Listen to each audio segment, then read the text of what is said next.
Hello, this is Richard Amoroso from the Philadelphia Orchestra, and today we're going to talk about diminished scales and how to practice them.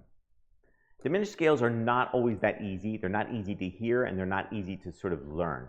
However, it's so essential to really make sure you're practicing them because they're in every sort of piece that you may encounter.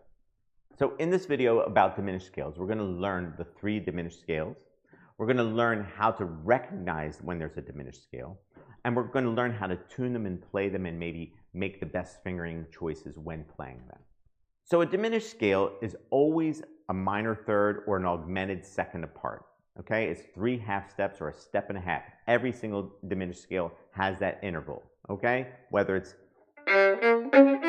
starting on G or G sharp or starting on A natural.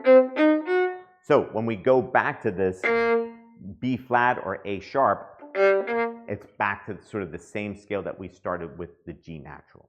In the music theory world, these diminished scales have 3 labels: gray, green, and gold.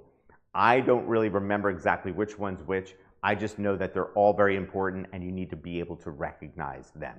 And like I said, they always come up with sort of a step and a half way, and that's how you can recognize them, and they always have that sort of puzzled sound to them or sort of question mark sound.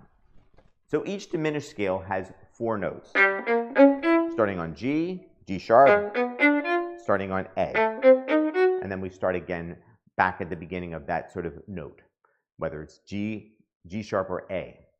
But what we need to know when we're tuning them is that these intervals have to sound in tune with one another. So if we're starting with G, this G natural has to be in tune with the next A sharp or B flat, and then the next B flat has to be in tune with the C sharp, and then the C sharp has to be in tune with the E natural.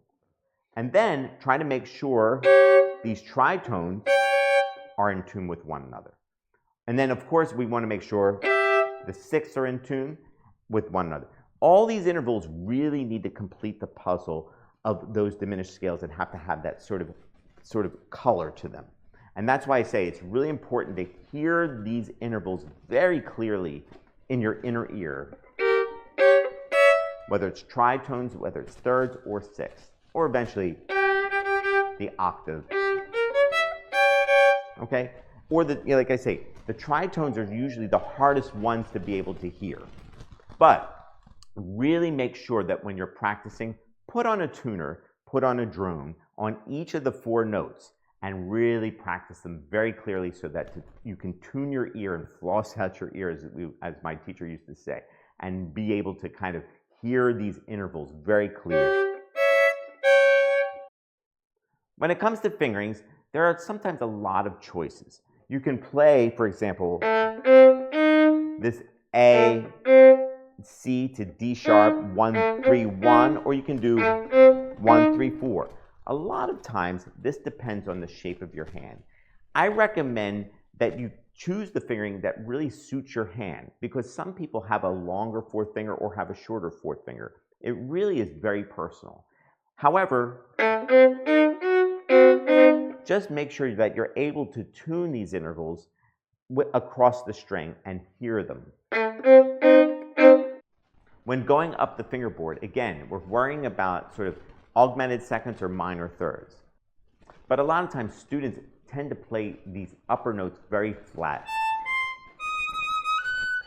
especially a D sharp or an F sharp. Okay, it's easy to kind of get sort of low and flat, and that's the last thing we want to do. Make sure, again, that they're always in tune with one another. Hopefully this helps. Again, make sure you're practicing your diminished scales. They come up very often in concerti or orchestral excerpts. It's so easy to kind of get lax and then lose your sort of sense of pitch when playing these diminished scales. Really tune these intervals. Use a tuner. It's so important. Thank you so much for watching. Hopefully this was very helpful. Please hit that subscribe button. And again, don't forget to leave some comments. I'd like to hear more about the gray, green, and gold as it relates to music theory and if you can identify that color.